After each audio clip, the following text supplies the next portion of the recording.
अगले दिन सुजाता के घर के बाहर महिलाओं की लाइन लग जाती है और सब अपने कपड़े सिलवाने कविता के पास आते हैं। पर जो खराब नियत और सोने के लालच में कपड़े सिलवाने आता था, उनके कपड़े सी तो जाते थे, पर वो सोने के नहीं बनते थे। और जो नेक नियत लेकर कपड़े सिलवाने आते थे, उनके कपड़े सोने के बन जाते हैं। इसी तरह कविता अपने हर कपड़े को सोने का बना देती है। जिसके बाद सुजाता के परिवार वालों की गरीबी एकदम से दूर हो गई और कविता के 5 भाई भी शहर से चले आते हैं और सब मिलकर एक बड़े से घर में रहकर खुशी खुशी अपना जीवन बिताते हैं। आओ आओ और ये दाना खाओ। ये बोलते हुए भावना अपने आंगन में बैठे 4 कौओं को दाना खिला रही होती है। पता नहीं लोग कौओं को पसंद क्यों नहीं करते। कौवे तो सच में बहुत प्यारे होते हैं। देखो, तुमसे बात करते करते पता ही नहीं चला कि तुम्हारा खाना कब खत्म हो गया। चलो, आज के लिए इतना ही। अब हम कल मिलेंगे। मैं भी जाकर बाकी के बचे हुए कपड़े सिल लेती हूँ। इतना बोलकर भावना अपने घर के अंदर जाती है और अपनी सिलाई मशीन पर बैठकर कपड़े सिलने लगती है कि तभी थोड़ी देर में भावना की बहू अर्चना मंडी से सब्जी लेकर आ जाती है। हे भगवान, इस गर्मी ने तो हालत ही खराब कर दी। ऐसा लग रहा है कि सूरज देवता धरती पर आकर बैठ गए हों। क्या हुआ बहू, तू तो पूरी की पूरी पसीने से भीगी हुई है। क्या करूं माँ जी, बाहर गर्मी ही इतनी हो रही है। घर से बाहर निकलते ही ऐसा लगता है कि मानो हम लोग धरती पर नहीं सूर्य ग्रह पर हों। ऊपर से घर में एक पंखा भी नहीं है। इतनी गर्मी, ऊपर से ठंडी हवा भी नसीब नहीं होती। ऐसे में तो जीना बहुत मुश्किल है। गरीबी ऐसी होती है, लेकिन हमें इस गरीबी में ही जीना होगा। तू यहाँ बैठ जा, मैं तेरे लिए अभी मटके का ठंडा ठंडा पानी लेकर आती हूँ। इतना बोलकर भावना अपने चूल्हे के पास जाती है और पास में ही रखे मिट्टी के मटके से अपनी बहू के लिए ग्लास पानी लेकर आती है। अब थोड़ा चैन आया पानी को पीकर। इस गर्मी में तो बस अब इस मटके के पानी का ही सहारा है।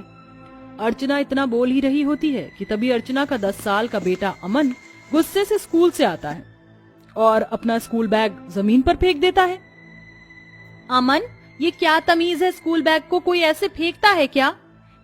मुझे नहीं जाना है स्कूल। स्कूल में सब मेरा मजाक उड़ाते हैं। मेरे साथ कोई भी दोस्ती नहीं करता, ना कोई खेलता है।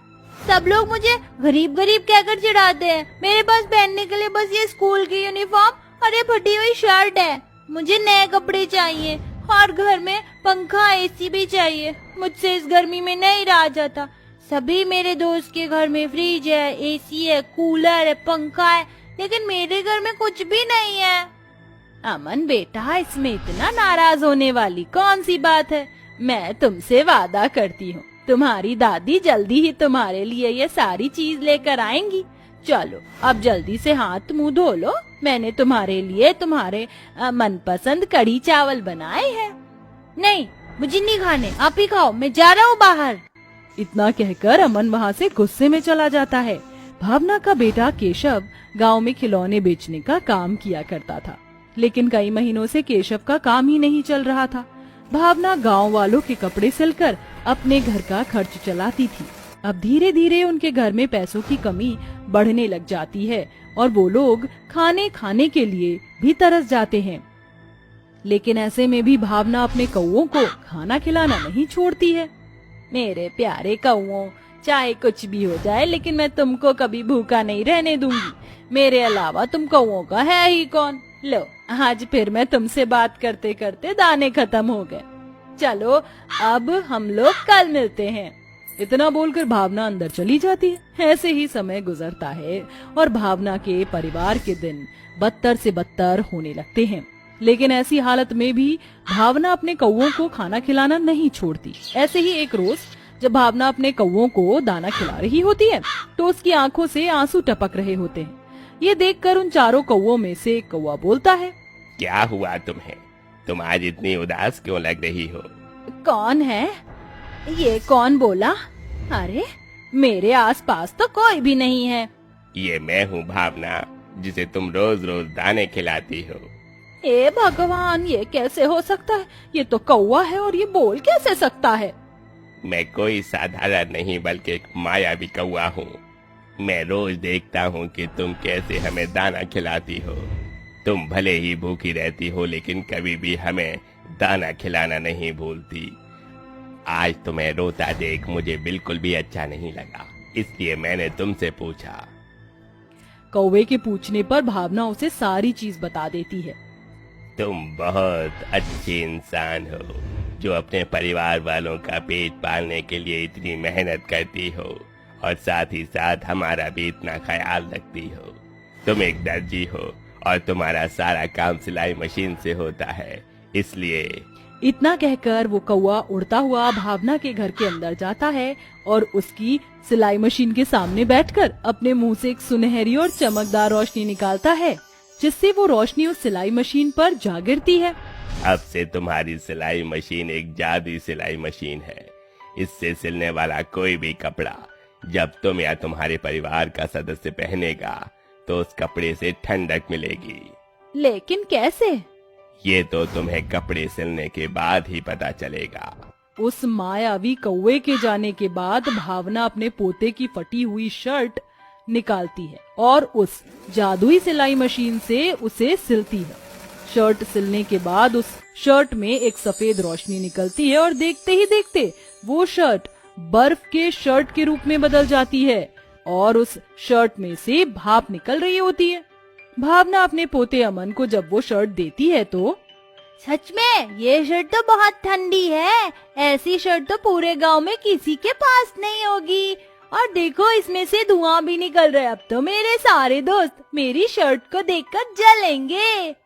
अपने पोते के चेहरे पर इतनी खुशी देखकर भावना बहुत खुश होती है और भावना अपनी बहू और अपने लिए साड़ी सिलती है और अपने बेटे के लिए कपड़े सिलती है, जिसके बाद फिर से उन कपड़ों में से चमकदार रोशनी निकलती है और वो कपड़े फिर से बर्फ के कपड़े बन जाते हैं। माँ जी, इस साड़ी को पहनकर तो ऐसा लग रहा है कि मैं रेगिस्तान से शिमला में चली गई हूँ। इन कपड़ों में तो मुझे बहुत अच्छा लग रहा है, सारी गर्मी शरीर से दूर हो गई है। भावना के पूरे परिवार वाले बर्फ के कपड़ों को पहनकर बहुत खुश होते हैं। भावना के परिवार वाले जैसे ही बाहर निकलते हैं तो सभी लोग उनके बर्फ के कपड़े देखते ही दंग रह जाते हैं और वो भी भावना के पास बर्फ के कपड़े सिलवाने के लिए आते हैं। माँ जी, आप क्या हमारे लिए भी बर्फ के कपड़े सिल सकती हैं? क्या इसके लिए हम आपको मनचाही कीमत देने के लिए तैयार हैं? जी माँ जी, हमें भी ये बर्फ के ठंडे ठंडे कपड़े पहनने हैं। क्यों नहीं, मैं तुम लोगों के कपड़े जरूर सियूंगी। इतना कहकर भावना उन लोगों के लिए भी अपनी सिलाई मशीन से कपड़े सिलती है और देखते ही देखते वो कपड़े भी बर्फ के कपड़े के रूप में बदल जाते हैं, जिसके बाद अब धीरे धीरे पूरे गांव में भावना के बने हुए बर्फ के कपड़े फेमस होने लगते हैं और हर कोई अब भावना के बने हुए बर्फ के कपड़े खरीदने के लिए आता है, जिससे अब भावना के घर के हालात ठीक होने लगते हैं। और देखते ही देखते भावना और उसका पूरा परिवार उस छोटी सी झोपड़ी से निकलकर एक बड़े से आलीशान महल में पहुंच जाता है, जहां पर उनकी जरूरत के लिए हर एक चीज होती है। माँ जी, आज हमारे पास जो कुछ भी है वो सब आपकी अच्छाई की वजह से है। ये तो बस भगवान की कृपा है और उस मायावी कौवे का चमत्कार। जो भी सब हुआ सब उसकी ही कृपा है।